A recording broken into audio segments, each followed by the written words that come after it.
Hey there, soulmates.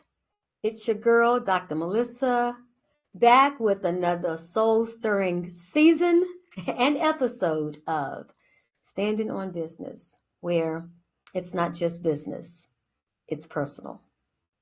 Generally I'll start off the episode with a topic, but today I'm just so super excited to be back for season 2. So today I just want to chop it up. I want us to sort of like chat like we're at the Starbucks having a cup of coffee. Just a little bit of girl talk, if we will. Okay. I cannot tell you how much it warmed my heart to receive numerous responses. I mean, I really was blown away by the number of people who reached out and said, "Where are you?" Like, what's going on? And I'm going to tell you guys, I have missed you guys. But we took our brief hiatus between season 1 and season 2 so that we could revamp and reset and come back recharged and ready to dive into this next season, where we were really, this season, I think we're really going to touch on things in a deeper, more organic way. So I'm excited. And aside, for those of you that don't know, I also do another show called What's the Tea with Gen X, Y, and Z. And so we did some studio changes and set changes. And so let me tell you, I am so excited about this season with you guys. So let's get ready this season to I really want to dive into this whole concept of standing on business. And I know in season 1, we really had that focus almost in a granular way on business principles. Your big why and being able to niche down and all of those things. And I promise you, we are still going to do that. Because here's the thing, I am the purpose prophetess. So my whole moniker is about clarifying, defining, discovering, tapping into your purpose, and then aligning that in such a way that whatever you're doing in the professional world, whether you're trying to be an entrepreneur, however you're showing up in the world, you're showing up in alignment, right? Because listen, I'm going to tell you guys, I don't know those of you who are as old as I am, but back in the day, we used to have those old jalopies, right? I remember I had an old school Toyota Corolla with the white vinyl top. But even before then, I can remember the Ford Pintos, the Mavericks. Come on, y'all. Where are my people? Yeah, remember the old jalopies, right? And one of the things about those old school cars was that they would often get out of alignment. Like if you hit a bump, I don't think they had this advanced state-of-the-art suspension systems that the cars have now. I mean, literally, you could just like hit a rock, something like, in my mind, that would be minuscule, would throw your car out of complete alignment. And let me tell you, driving a car that was not in alignment was not fun. I mean, literally, you would be driving and you're turning the wheel, but the car is still going this way. It was difficult. It was difficult to navigate where you were going. It was difficult to have certainty that you were headed in the right direction, because while you were steering one way, the alignment issues was taking your car in another direction.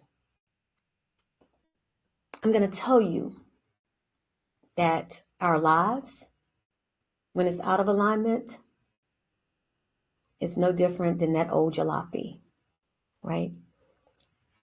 There's no way to have certainty as to where you're going. You know, we try to chart our course and say, this is my direction. These are my goals. These are my intentions. And we set our course, right? And we have every intention of going in that direction. But sometimes we fall short. And I'm going to tell you, I don't think it's for the lack of trying or the lack of hard work or the lack of effort. I think sometimes it's just the lack of alignment, that we're trying to go in one direction, but our alignment issues taking us in a whole nother direction, or at the very least, not where we're trying to go. So this season, I want us to tap into that more in a more meaningful way, that this whole concept of purpose, which can sound very woo-woo. You know, it's like purpose. What does that mean? It's deep and it's ethereal. And I'm going to tell you, not so much. I think we make purpose deep when in fact it's pretty simple. When we talk about purpose, we're simply talking about authentically aligning with who you're called to be. And someone might say, but I don't know what I'm called to be. And what I'm going to tell you is that oftentimes when I work with people, the issue doesn't lie in this lack of understanding who I'm supposed to be. It's all of the noise that surrounds us, right? All of the messages that we have received sometimes throughout our lifetime, where people have told us, this is who you are and this is what you should be and these are the expectations and this is how you show up. And we've got all of this noisiness, right, in our heads. But I'm going to tell you, if I take you back on a journey to being a child, a toddler, right? And for some of us, that's a long journey back. For me, that's a long, long, long journey back. For some of you, it's a shorter journey. But you take a toddler that has not been traumatized. And I want you to watch that toddler. They are oblivious to who you want them to be or what expectations you have of them. They wake up and they spend all day just being. When they're tired, they let you know. When they're hungry, they don't fake it. They don't say, well, I don't want to be a bother. When they're hungry, they let you know. When they need to be changed, they let you know. When they're happy, they let you know. When they're ticked off, they let you know. You see, they haven't been jaded and changed and altered by the externals. They're not having this conversation in their heads about, oh, am I too much? Should I have said that? Oh my goodness, should I have cried right now? Was that the right thing to do? Am I going to make somebody upset because I'm hungry? They haven't been altered in that way. So each of us came into being in alignment, to be honest with you. Now, don't get me wrong, there were things to learn and to grow and to develop, but having the audacity to be authentic to who we were was ingrained in us. When we felt scared, we cried. When we were hungry, we screamed for food. When we felt lonely, we reached out for comfort.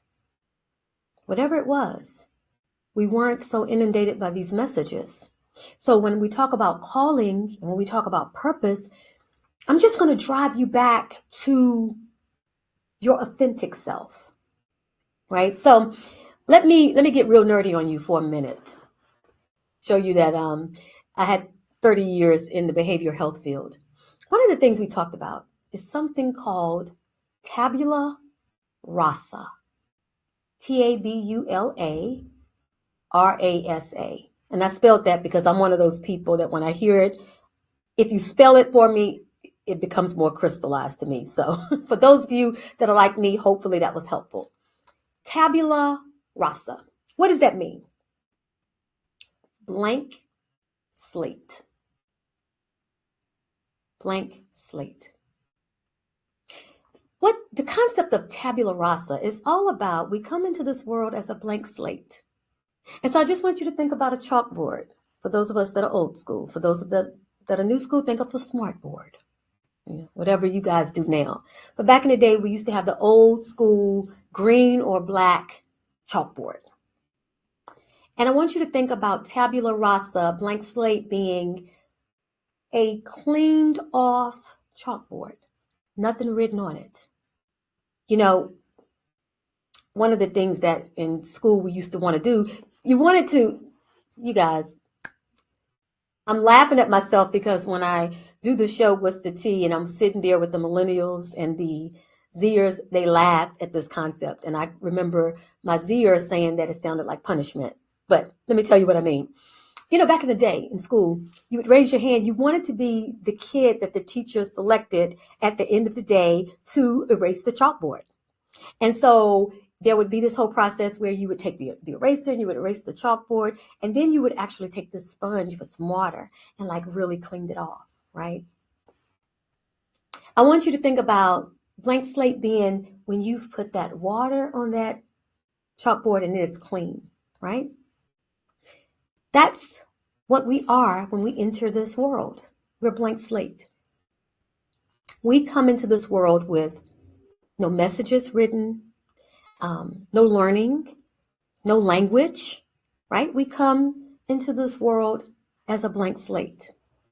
Now, the concept of tabula rasa, blank slate, means that throughout our lives, messages are written on our slate. Those messages can be good, those messages can be bad, they can be a combination of whatever.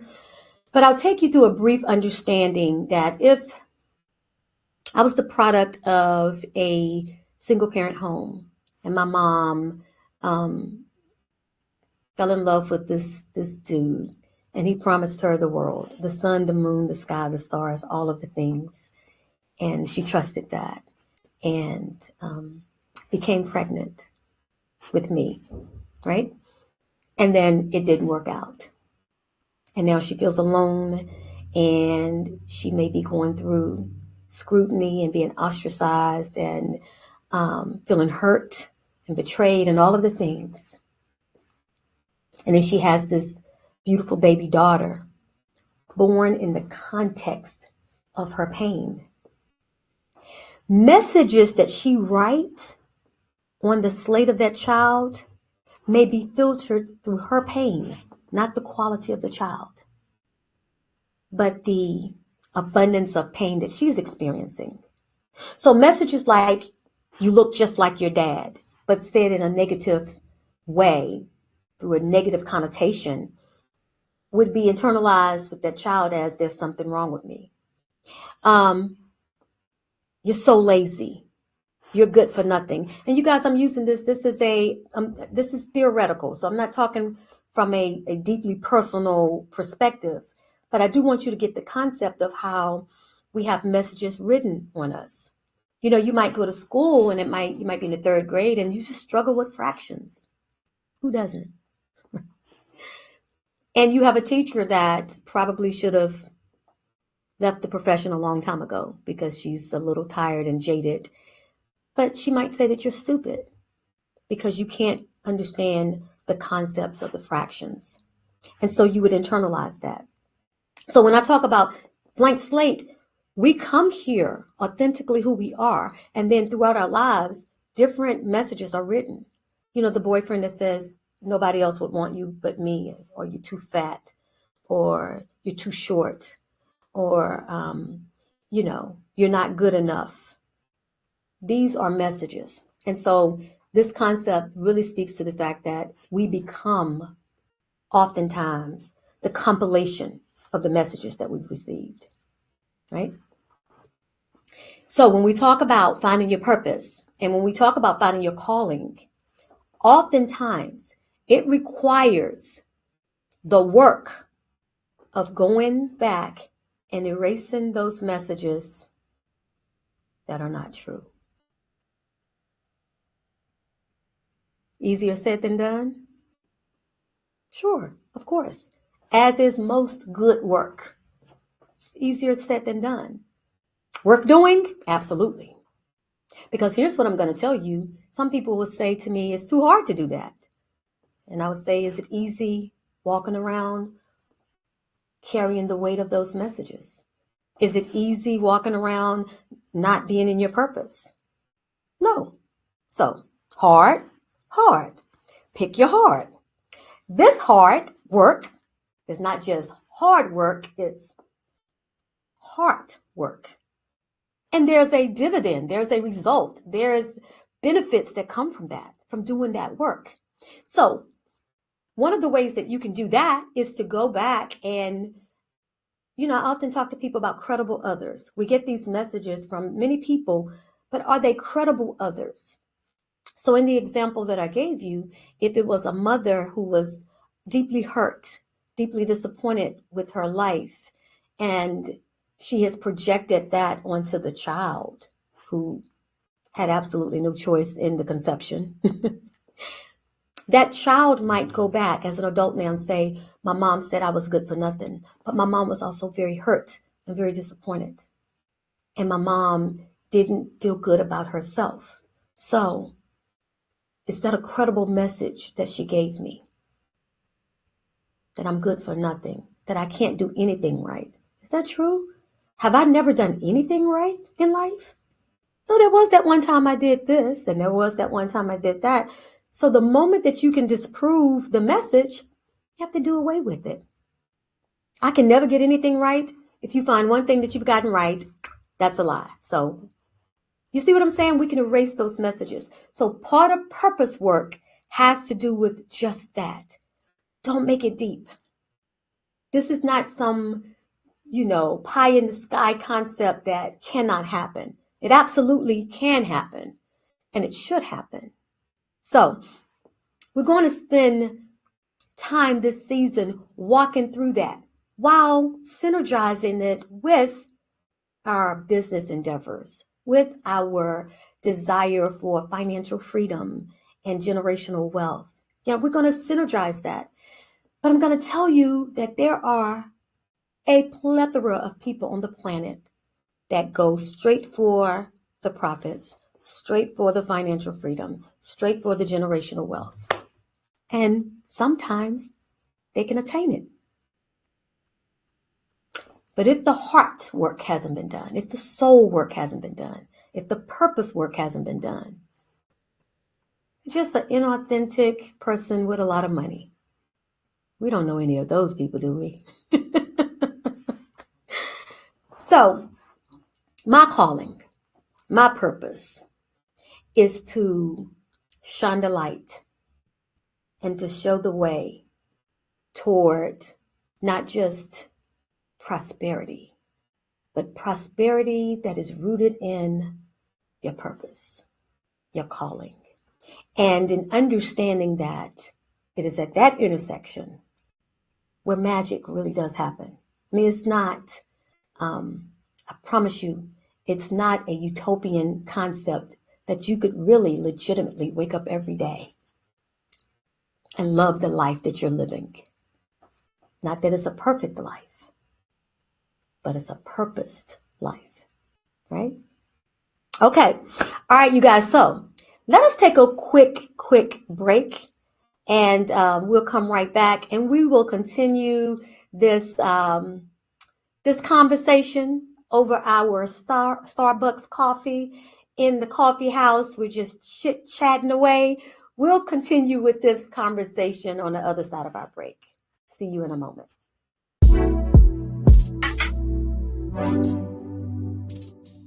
Welcome to a unique brew of perspectives.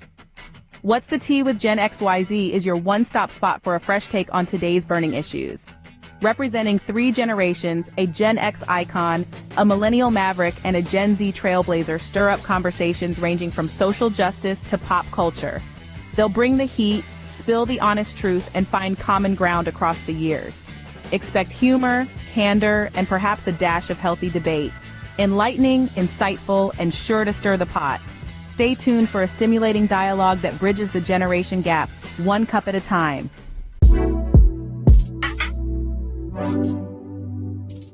Okay, welcome back to Standing on Business with Dr. Melissa. Now, before our break, I was just sort of delving into the concept behind the show and the concept behind the whole title, Standing on Business. Like most people, you hear that title, Standing on Business, and you're thinking, oh, it's business, business, business, and it is. But if you talk to some of the young people, and if you're not a young person and you haven't talked to a young person, you are missing out. I'm telling you, it's like getting a whole PhD. All right. Let me tell you, when the young people talk about the concept of standing on business, it's not about business at all. It's about standing in integrity. It's about standing up for what you believed. It's about ensuring that you are authentic and you are real. So they'll say stuff like, I'm going to stand on business with this one. Oh, I'm standing on business. It's really like this concept about living in truth and integrity. So when we think about this show, we're certainly talking about business. I am a CEO. I am a business woman. I am a business strategist, right? But I'm also a person who deeply believes and is called to helping people tap into their true authenticity and their power. So the marriage between the two is really where the bedrock of my calling comes from. And I'll tell you, for those of you that don't know my story, if you are just discovering this show for the first time, welcome. But I will tell you, I was a successful CEO, multi-million-dollar business, multiple locations, married for almost 3 decades to my college sweetheart, 4 kids, 3 dogs, the house, the fence, the life, right? And I will tell you, I had been a box checker all of my life. And I talk about this a little bit more in my TED Talk. So if you haven't seen that, head over to YouTube and just search my name and my TED Talk will come up. But I had been a box checker. Growing up in a very, very impoverished state, I grew up down a dirt road. I was really desperate for the American dream. And so all of the things that I was supposed to do, be the first person in my family to go to college and all of the things, check, check, check, check, I did. And crafted this life that I was enormously happy in. And then one day, out of nowhere, that blew up in my face with 4 words. He has brain cancer.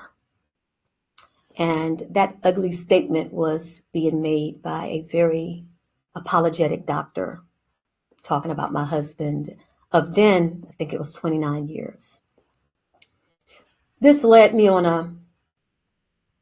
it was a spiral downward, to be honest with you, because it was the unraveling of everything that I held dear. And I'll tell you, my late husband eventually passed away. It was supposed to be 16 months, but it was actually almost 4 years.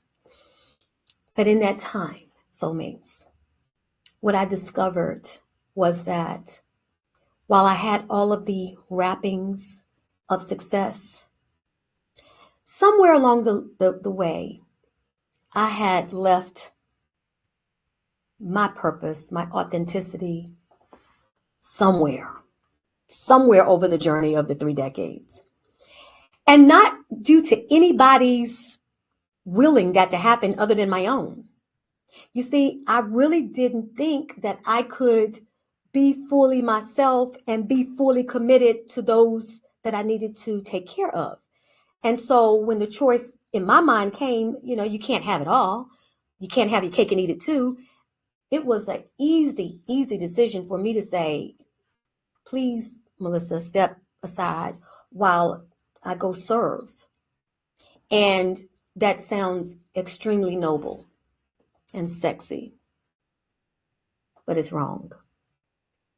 You see, to be honest with you, being my full self would have enabled me to serve at a higher capacity. Because I tell people all the time, you can't pour out what you don't have in. And so I found myself looking in the mirror and not recognizing that woman. Because the truth of the matter is, when my late husband passed away, I realized I had no identity apart from him. Like, none. I was his wife, and I was the children's mother.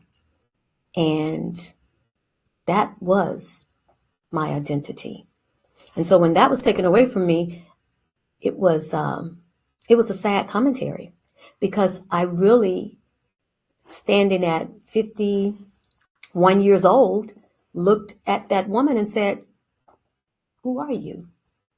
What are you worth? And I promise you, my CEO title didn't amount to hill of beans, as the country folks say, because it's not about those external wrappings. It was about internally. And so I stand here as a living witness that a cage is a cage, even if it's gold and gilded and it's got a Chanel pillow inside. If you are operating and existing on the outside of who you're called to be, I want to take this season as we meet together on Wednesdays at 7 p.m. to just unpack that and to drill down and to unveil this beautiful, powerful person who has something that no one else on the planet has, who has a unique purpose, calling, cadence of your voice, frequency, zeal, quirkiness, whatever it is. You are unlike anything or anyone on this planet. And so we're going to spend time this season making sure that you understand that. And then, oh, by the way, we're going to build businesses and professional careers and get some financial freedom and get paid for doing what we love. That is the crux of season 2. I am so excited. We're going to have experts that will come on the show so that it's not just me every week talking to you. But we're going to have experts, and I'm going to invite other leaders to come forth and to share their perspectives as well. This is so exciting because what we're going to do is just sit down as if we were in the Starbucks over a cup of very expensive coffee. And we're going to talk, and we're going to grow, and we are going to explore, and we're going to uncover, and then we're going to leap and shine. That's what will be happening on this show this season. I am beyond honored to be able to share this journey and this experience with you. So here's what I want you to remember as we round up episode 1, season 2. I want you to remember that you are capable of amazing things. You have a unique purpose, a special gift that only you can bring to this world.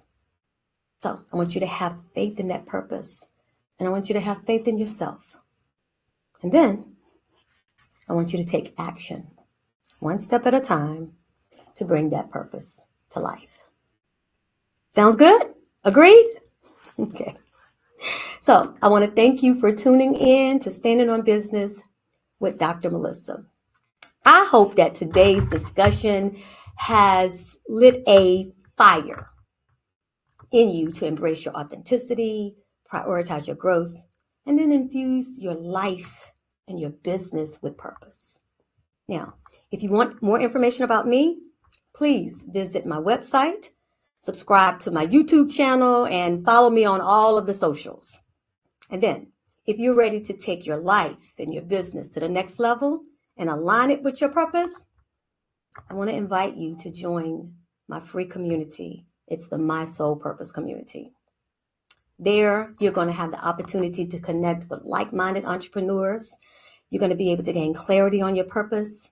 And then you're going to be able to develop a roadmap for aligning your life and your business with your authentic self. Now, this community is absolutely free. So, to learn more and to secure your spot, you can join me at community.purposeprophetess.com. I cannot wait to support you there. So, soulmates, join me next week as we dive deeper into the strategies and mindset shifts that's needed to build a purpose-driven life and a purpose-driven business. I want you to remember that you are purposeful and you are powerful. I believe in you, and I cannot wait to see the incredible things that you're going to achieve.